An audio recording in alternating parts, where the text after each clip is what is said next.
Hello, everyone, and welcome back to the Sparks of Ingenuity podcast. I'm so sorry that this came out late today, but we're here just the same.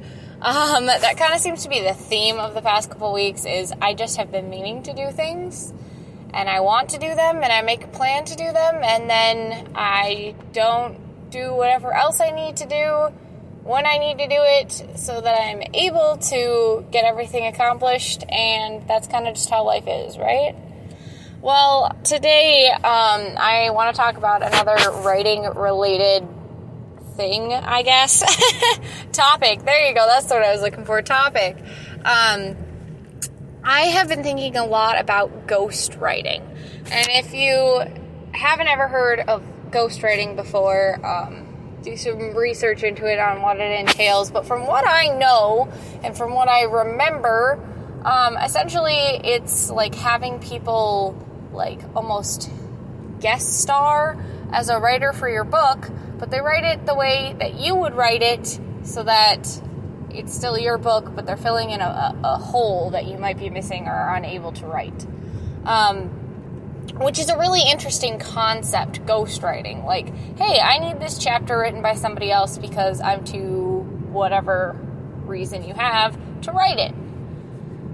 And, you know, it'd be interesting to be a ghostwriter, I think, because imagine, like, that process. First of all, I personally feel, as a writer, that no one could ghostwrite a autobiographical work or any work that's like a personal story or a nonfiction narrative, just because it's so close to the person doing the investigation and the details are real life, so they have to be so accurate that it would just be difficult to ghostwrite. I really don't think that I could.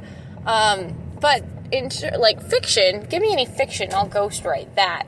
And the reason that I say this is because if you think about it, nobody can be someone else, right? But with ghostwriting, a fiction, like a work of fiction, it's a lot easier for a couple of reasons, but primarily because if you're trying to ghostwrite an autobiography, you're not that person, so you can't write it with the same level of passion that that person does. Whereas if something's fiction, they can be super passionate about it, but it's not real. So they can never, like, have felt the experience. Even if they're writing from personal experience, because the work is fiction, there's an inherent separation, and thus ghostwriting is much more possible than if that weren't the case.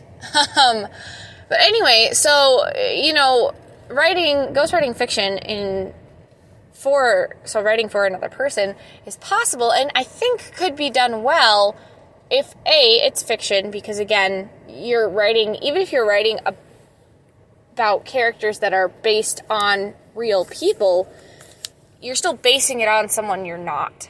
And so when you have a ghostwriter, they can do as much interview as you. I mean, obviously they can't, like, have the life experiences that you had with that person, but they can do interviews to gain almost as much knowledge as you have of that person that you're basing this character off of.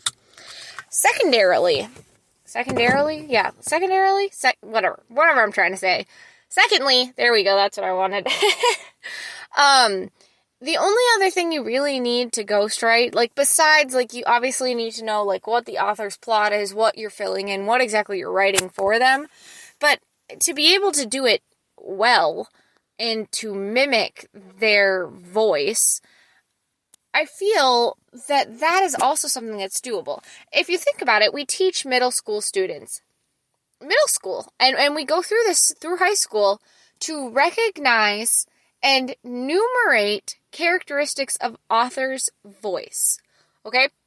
So each person has individual, like, speech patterns, writing patterns are the same thing.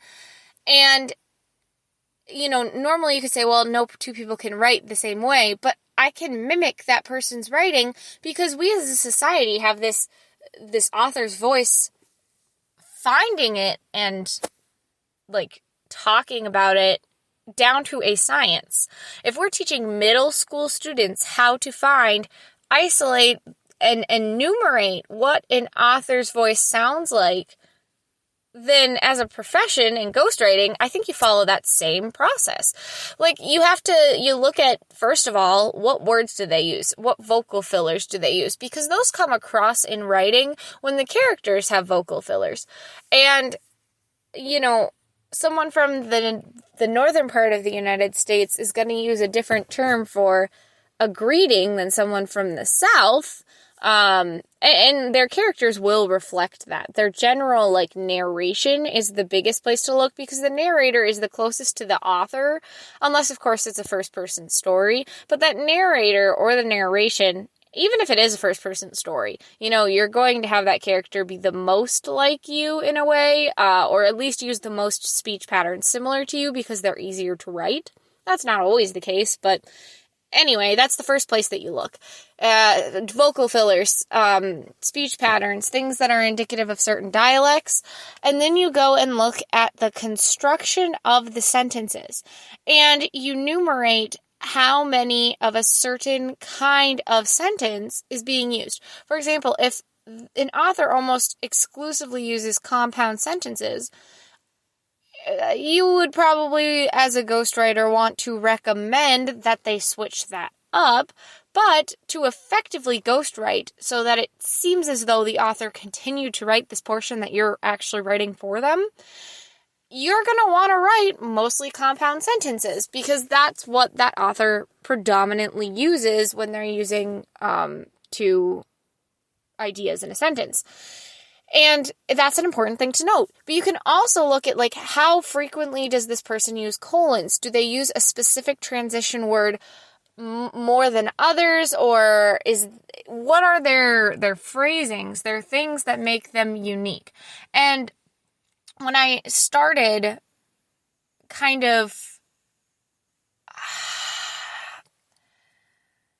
I don't know how to describe it. When I started, my author journey, I started to notice, and that was when I really realized that I was taking on almost like an author's mindset towards reading, was that I could notice these patterns and say, wow, they said this 3 different times in the novel, and it's a weird expression to use, so that's part of their voice. Obviously, it's not exclusively their voice or their writing style, but it's a part of that.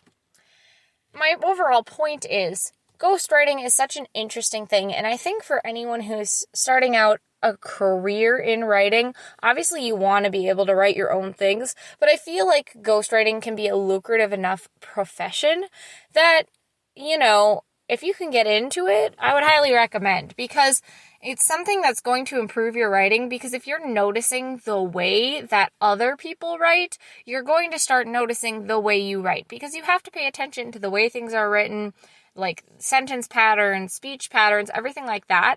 And not only do I think that would make you a better author, but I also think that it would help you to develop more dynamic characters. Because you can take all of these different voices that you're ghostwriting for and turn them into characters in a way. So what you do is, okay, this person is from Alabama, right? And that's different from where I live. And this is how I can create that character that's from the same region without overusing stereotypes or hyperboles or anything like that would cause the character to seem insincere or unreal. It makes it more realistic.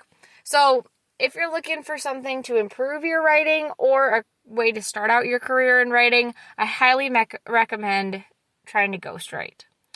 On that same note, differentiation in writing, along with dynamic characters, are 2 really, really huge things that, I think we talk about, but just not enough to really understand why they're so important. Yeah, obviously you want characters to feel real, and most people understand that characters themselves are what get the important points of the story across. So you can have beautiful narration, and you can have a wonderful narrator that your audience loves, but unless your characters say it, it doesn't have as much meaning. Unless you're writing for other authors, and in that case, you're more likely to have them pick up on something that a narrator or some scenery, some setting, something else that's really big and important. Or if your narrator acts as a character, I mean, that might be an exception as well. But for the most part, that's why that characterization is really important. And beyond that, we all want somebody we can connect to, especially your audiences. Your book won't do well if your audience can't connect in some way, even if it's by the entire audience feeling alienated in the same way to prove a point. If they just feel alienated, they're probably not going to like it. But if they feel alienated to prove a point, it's going to do something more meaningful. Again, besides the characters, having that differentiation in speech patterns, in writing, in wording, in so many different things across your characters and across your narrator and between novels will do you a lot of good. It's that same concept of, when people say that music artists, all their songs sound the same, to a point, that's that artist's signature, right? It's like the same author's voice thing. That's what that musical artist is putting forth, that is something that's recognizable to them. And I'm going to use this example, although it is one of my favorite music artists, but it's fairly well-known name for people. Owl City, there are early albums that he has where people will complain that all the songs sound the same, which is not true. They don't all sound the same. However, they do have a lot of similar characteristics, and that is what that artist is known for, which is very important. However, when you differentiate across books or across songs or from album to album as a musical writer, you're not only proving that you're having personal growth as an artist, whether that's writing, music, or prose, you're also showing that you have the ability to be dynamic and to create things outside of the box where you started in. And although that's a really comfortable place for most authors, that's why they're there,